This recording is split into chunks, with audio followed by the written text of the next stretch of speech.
Every office has its own rhythm, deadlines, meetings, targets. You fall sick, someone covers for you. You take a break, work piles up. But what happens when someone never comes back?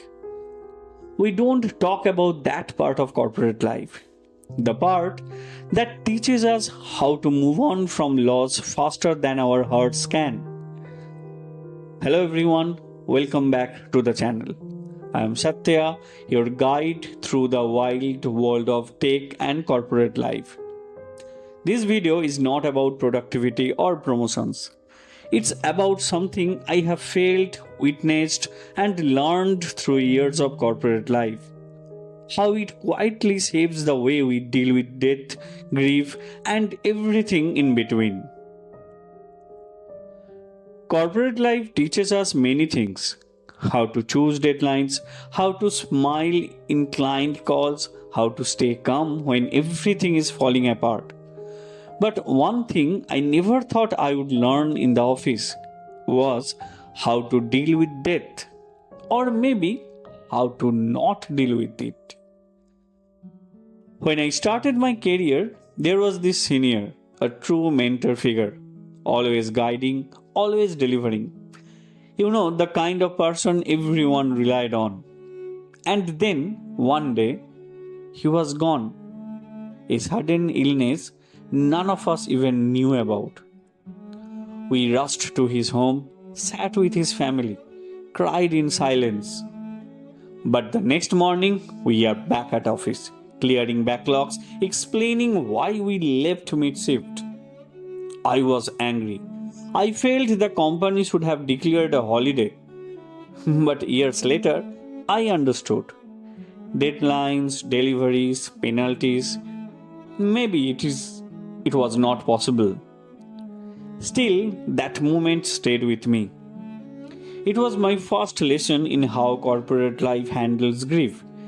Efficiently, but coldly.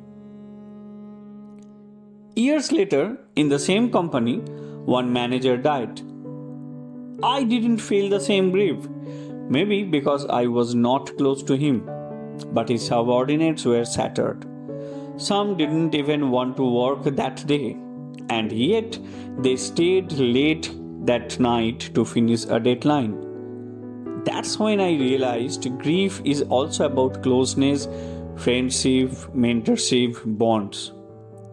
For me, it was that senior dada. For them, it was their manager. Corporate life does not erase grief, it just forces us to grieve differently. I remember one time a colleague asked for leave to attend his brother-in-law's surgery. The manager said, "Are you the doctor? Why the hell do you need leave?" The same manager used to allow me to leave early for date because I was seen as reliable. That hurts. Corporate life does not measure grief or responsibility equally. It measures based on performance, perception, and sometimes just bias. Not long ago, I lost one of my closest friends. I was in office when I got the news. A terrible accident, sudden, impossible to believe. I sat frozen for minutes. That night, we were at the funeral till the very end. Few friends stood a little away, 2 seconds to come closer. Few couldn't even attend because of different issues. Later, something unexpected happened. Words were exchanged, one friend accused the others of being heartless, and just like that, years of friendship built over laughter, trips, and late night chats cracked apart. You see, grief does not always bring people together. Sometimes it quietly breaks them. Everyone copes differently. Some go silent, some collapse, some lash out. None of it's wrong. It's just human. Over time, I have noticed I react differently to death. Sometimes calmer, sometimes numb. corporate life does not stop grief. It just does not give us space for it. It teaches us to act while grieving. Sometimes that structure saves us, sometimes it turns us into machine. And maybe that's the paradox. In corporate life, we learned to respect death quietly, privately, while publicly continuing as if nothing happened. For some, that feels cruel. For others, it feels like strength. For me, it's a part of who I have become. My corporate journey shaped the way I look at loss of mentors, of colleagues, even friends.